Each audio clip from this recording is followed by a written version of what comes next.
राष्ट्रवादी काँग्रेसचे दोन तट आहेत. एक आहे शरदचंद्र पवार यांची राष्ट्रवादी आणि दुसरी आहे अजित पवार यांची राष्ट्रवादी. यातले अजित पवार यांची राष्ट्रवादी सत्तेत आहे आणि शरद पवार यांची राष्ट्रवादी ही सत्तेत आहे सुद्धा असं आपण म्हणू शकतो आणि सत्तेत नाही आहे असं सुद्धा म्हणू शकतो. तुम्ही म्हणाल हे काय सांगताय? तर हो, कारण शरद पवार कुठल्या क्षणाला काय करतील हे आजही वयाच्या 86व्या वर्षी कोणताही राजकीय व्यक्ती किंवा आमदार, खासदार, नगरसेवक काहीही सांगू शकणार नाहीत. असे शरद पवार जे आपल्याला काल माहिती होते, आजही ते तसेच आहेत, अगदी 86व्या वर्षी सुद्धा. आणि त्यामुळे शरद पवार हे एनडीए सोबत जाणार का? एनडीएने आणू घातलेल्या किंवा एनडीएला ज्या काही गोष्टी आत्ता करायच्या आहेत राष्ट्रीय पातळीवर, त्यासाठी पवार सहकार्य करणार का? या सगळ्या गोष्टी चर्चेला सुरू आहेत. अजित पवारांच्या राष्ट्रवादीमध्ये सुद्धा पार्थ पवार, त्यानंतर प्रफुल्ल पटेल यांच्यामध्ये फारसं काही आलबेल आहे असं नाहीये, असं चित्र दिसतंय. आणि त्याच वेळेला सुनील तटकरे सांगा कोणाचे, फडणवीसांचे की राष्ट्रवादीचे, अशी स्थिती निर्माण व्हावी असं चित्र आपल्याला तिथे पाहायला मिळतंय. पण या सगळ्या चर्चेला तोंड का फुटलंय? तर मंगळवारी देवेंद्र फडणवीस यांच्याकडे राष्ट्रवादीच्या नेत्यांची एक बैठक झाली. खरं तर या दोन बैठका आहेत. एक सुनेत्रा पवार यांच्या बरोबर झाली, जी दुपारी होती ती, आणि त्यानंतर संध्याकाळी एक बैठक झाली. एका दिवसात राष्ट्रवादीच्या दोन लोकांशी झालेल्या किंवा दोन झालेल्या बैठकांमधून नेमकं काय मिशन देवेंद्र फडणवीसांनी ठेवलेलं आहे? जयंत पाटील हा या सगळ्या बैठकीचा आणि चर्चेचा केंद्रबिंदू का झालाय, मी आपल्याला संक्षिप्त स्वरूपात सांगण्याचा प्रयत्न करणार. नमस्कार मित्रो, मी राजेश कोचरेकर आणि आपण पाहताय आपलं आवडतं न्यूज पोर्टल टाइम महाराष्ट्र. मित्र हो, जयंत पाटील हे राष्ट्रवादी सोडून किंवा शरद पवारांना सोडून भाजपमध्ये जाणार का? सत्तेमध्ये सहभागी होणार का? किंवा त्यांना कोणतं तरी मंत्रिपद हवंय का? असे वेगवेगळे प्रश्न गेले काही महिने चर्चेत आहेत. जयंत पाटील यांचा भाचा प्राजक्त तनपुरे हा नुकताच भाजपमध्ये गेला आणि भाजपमध्ये जाऊन तो विधान परिषदेचा आमदारही झाला. आता या प्राजक्त तनपुरेचा अर्ज शेवटच्या क्षणाला, म्हणजे अगदी शेवटच्या क्षणाला अर्ज हातात द्यायचा होता निवडणूक अधिकाऱ्यांच्या, तेव्हा प्राजक्त तनपुरेंना देवेंद्र फडणवीसांचा फोन गेला. त्यांनी अर्ज मागे घेण्याची सूचना केली. ती सूचना तंतोतंत प्राजक्त तनपुरेंनी पाळली आणि ते विनासायास विधिमंडळामध्ये पोहोचून गेले. आता ही अशीच गोष्ट जी भाच्याच्या वाट्याला आली तीच मामाच्या वाट्याला येईल का? यासाठी मामाचे सुद्धा प्रयत्न सुरू आहेत. जयंत पाटील हे राष्ट्रवादी सोडून भाजपमध्ये जाणार याची चर्चा ही आम्ही अनेक दिवस, अनेक महिने ऐकतोय.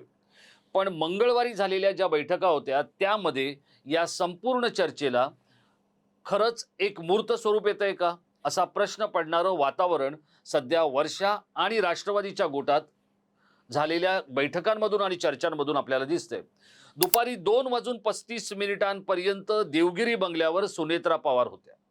त्यानंतर त्या जो मधला काळ होता त्या पुण्याला निघेपर्यंतच्या काळात त्यांनी दोन गोष्टी केल्या. एक, देवेंद्र फडणवीसांबरोबर त्यांनी बैठक केली आणि त्यानंतर काळा घोडा महोत्सवामध्ये त्या उपमुख्यमंत्री म्हणून देवेंद्र फडणवीसांबरोबर सहभागी झाल्या.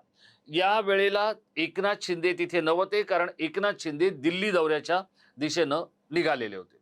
आता ह्या सगळ्या गोष्टींमध्ये सुनेत्रा पवारांबरोबर झालेल्या देवेंद्र फडणवीस यांच्या चर्चेनंतर संध्याकाळी एक बैठक झाली. त्या बैठकीला कोण कोण होतं? सुनील तटकरे, प्रफुल्ल पटेल, पार्थ पवार, जयंत पाटील आणि देवेंद्र फडणवीस. आता या सगळ्या गोष्टींवरती आपण जयंत पाटील यांच्याकडूनही काय त्यांचं जे आहे ते समजून घ्यायला हवं. तर जयंत पाटील असं म्हणाले की मी देवेंद्र फडणवीसांना भेटलो आणि त्या भेटीत काय झालं किंवा काय घडलं हे स्वतः आपण जयंत पाटलांच्या तोंडूनच ऐकूया. ईश्वरपूर आमचं शहर जे आहे त्याच्या नगराध्यक्ष पदाचा निर्णय हा चुकीचा झालाय, एवढंच मला त्यांच्या कानावर घालायचं होतं. आणि दुसरं कोणतंही काम नव्हतं, त्यामुळे माझ्याकडे कुठला कागदही नव्हता. मी त्यांच्याकडे काही निवेदन दिलं वगैरे अशी काही भानगड नाही. मी जाऊन त्यांच्याशी बोललो. ते बऱ्याच वेळाने बाहेर आले, कारण त्यांनी बाहेर आले मला सांगितलं, सॉरी माझं जरा मीटिंग चालू आहे, पण काय आहे सांगा. मग मी त्यांना सांगितलं. सांगून भेट झाल्यावर मी निघून आलो. त्या पलीकडं कोणती चर्चा करण्याचा प्रश्नच उद्भवत नाही ना. आता आपण पाहिलं की जयंत पाटील काय सांगतात. ते म्हणतात मी मतदारसंघातल्या कामांसाठी भेटलो वगैरे. आता ही एक स्टाईल आलेली आहे की मी मतदारसंघाच्या कामांसाठी भेटलो, अमुक एका प्रश्नासाठी भेटलो. तर याला काही अगदी लिटमस पेपरची टेस्ट आपण करू शकत नाही. पण जयंत पाटील यांच्यासारख्या इतक्या ज्येष्ठ नेत्याला मतदारसंघातल्या कामांसाठी भेटावं लागतंय, हे सुद्धा महाराष्ट्राच्या राजकारणात आता अधोरेखित करायला हवं. गंमत अशी आहे की आता राष्ट्रवादीकडे म्हणजे अजित पवारांकडे असलेलं जे अर्थमंत्री पद आहे ते सध्या देवेंद्र फडणवीसांनी स्वतःकडे ठेवलेलं आहे. कारण मुख्यमंत्री म्हणून ते कोणाचंही पद स्वतःकडे ठेवू शकतात किंवा राजीनामा दिल्यानंतर किंवा ती व्यक्ती हयात नसल्यानंतर ते मंत्रालय आणि त्याचा कारभार स्वतः मुख्यमंत्री चालवू शकतात. आता इथे कसं आहे, अर्थमंत्रीपद हे जरी अजित पवारांकडे होतं तरी या अर्थमंत्री पदाबद्दल अनेकांना आक्षेप होते. कारण आम्हाला निधी मिळत नाही वगैरे अशी तक्रार ही मवियामध्ये असलेल्या लोकांनी त्यावेळेलाही केलेली होती आणि शिवसेनेचे लोक तर करतच होते.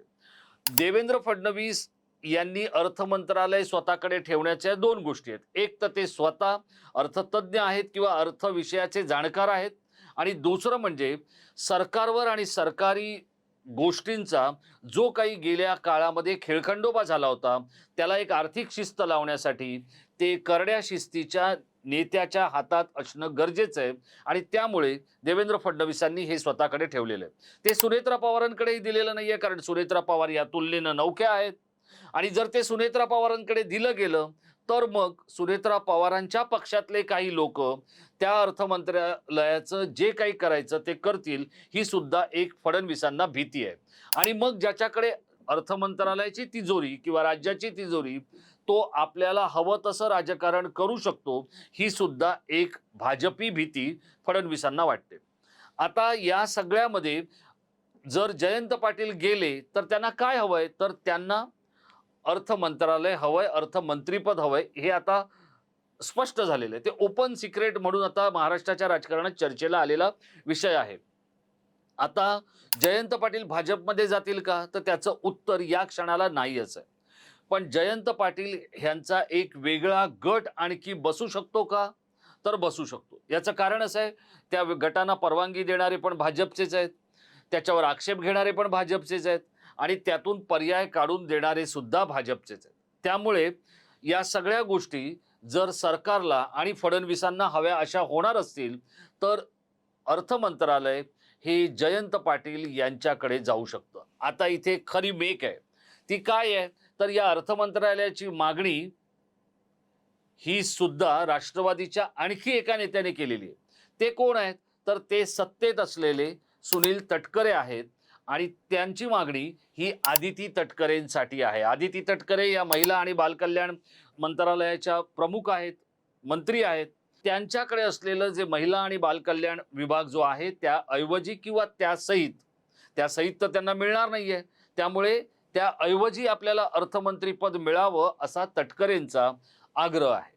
आता तटकरे बोलतायत म्हणजे कोण बोलतायत हे गेल्या काही काळातल्या राजकीय घटना आणि घडामोडींवरून आपण समजू शकतो. म्हणजे मग या अर्थ मंत्रालयावरती एकट्या तटकरेंकडे जर हे गेलं तर तटकरे वडील म्हणून आदिती तटकरेंवर त्यांचं नियंत्रण असेलच, पण त्याच बरोबरीने ते नियंत्रण मुख्यमंत्री म्हणून सुद्धा देवेंद्र फडणवीसांचं असू शकणार आहे. मग आपल्याकडे स्वतःकडे असलेलं अर्थमंत्री पद अशा व्यक्तीकडे जावं की जी व्यक्ती आपल्याला डोईजड होणार नाही. गेल्या काही वर्षातलं जर आपण राजकारण पाहिलं तर स्वर्गीय विलासराव देशमुख यांनी नारायण राणे यांना पक्षात आणलं. तेच नारायण राणे नंतर मुख्यमंत्री पदाचे दावेदार म्हणून मुंबई दिल्लीच्या वाऱ्या करू लागले. देवेंद्र फडणवीसांनी एकनाथ शिंदे यांच्या हस्ते महासत्तांतर घडवून घेतलं आणि एकनाथ शिंदे यांना मुख्यमंत्री करून भाजपकडे आणि महायुतीकडे पुन्हा एकदा सत्ता आणावी हा प्रयत्न देवेंद्र फडणवीसांचा होता.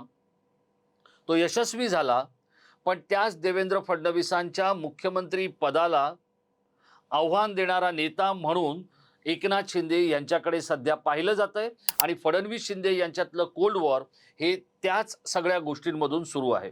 मग अशा वेळेला पक्षात जयंत पाटलांना घेऊन एक मराठा नेता, एक अभ्यासू नेता, एक सुशिक्षित नेता, एक दूरदृष्टी असणारा नेता एक स्पर्धक म्हणून बनवायचा का, असा प्रश्न देवेंद्र फडणवीसांसमोर आहे.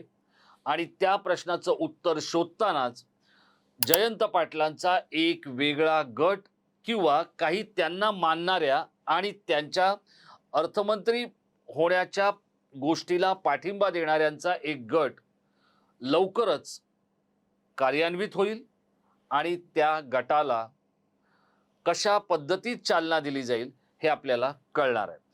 पण देवेंद्र फडणवीस यांनी आता या सगळ्या गोष्टी अधिक गांभीर्यानं घेत दोन वेगवेगळ्या तटांशी, दोन वेगवेगळ्या समूहांशी बैठका करत जयंत पाटील यांचं काय करायचं यावरती गांभीर्यानं मोहर उमटवायला घेतलेली आहे. आणि त्यामुळे जयंत पाटील जे काही सांगतायत की मी मतदारसंघातल्या कामांसाठी भेटलो किंवा मी इतर आणखी काही गोष्टींसाठी भेटलो, मी जेव्हा तिथे गेलो तेव्हा तिथे हे नव्हतेच, ते नव्हतेच, हे सगळं जे काय आहे ते जयंत पाटील यांच्या शैलीला साजेसं आणि शोभणार आहे. पण जयंत पाटील यांचं जे काही चाललंय त्याचा जर आपण कानोसा घेतला तर आपल्याला फक्त इतकंच बोलावंसं वाटतं, पाटील काल काय घडलं ते खरं आहे का? याचं उत्तर जयंत पाटील हे जरी देणार नसले राजकीय नेते म्हणून, तरी येणारा काळ आणि त्यात घडणाऱ्या घटना आणि घडामोडी या प्रश्नाचं उत्तर नक्की देणार आहेत. आपल्याला काय वाटतंय, अर्थमंत्री पद मिळवण्यासाठी जयंत पाटील हे वेगळ्या खुशकीच्या मार्गाने सत्तेमध्ये सहभागी होतील का? जयंत पाटील यांच्याकडे अर्थमंत्रालयाचा कार्यभार जर येणार असेल तर शरद पवार पाटलांना आशीर्वाद देतील का?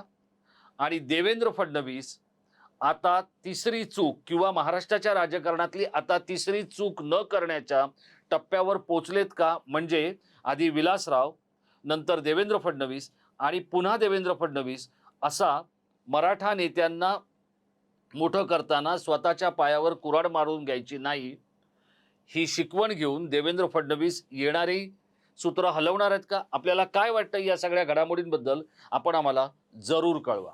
जयंत पाटील हे एक शांत संयमी नेते आहेत, सुशिक्षित आणि सुज्ञ नेते आहेत. लवकरच ते असं एखादं मंत्रालय मिळवतील या बातमीमध्ये आणि या गोष्टीमध्ये आपल्याला तथ्य वाटतंय का? जर वाटत असेल तर जयंत पाटील यांच्याकडे कोणतं मंत्रालय येईल आपण आम्हाला या व्हिडिओच्या खाली असलेल्या इनबॉक्समध्ये जरूर कळवा. हा व्हिडिओ जर आपल्याला आवडला असेल तर तो लाईक करून शेअर करायला विसरू नका. आणि महाराष्ट्राच्या राजकारणातल्या बिटवीन द लाईन्स समजून घेण्यासाठी आणि परखड विश्लेषणासाठी आपण टाइम महाराष्ट्राला आवर्जून सबस्क्राईब करा. धन्यवाद.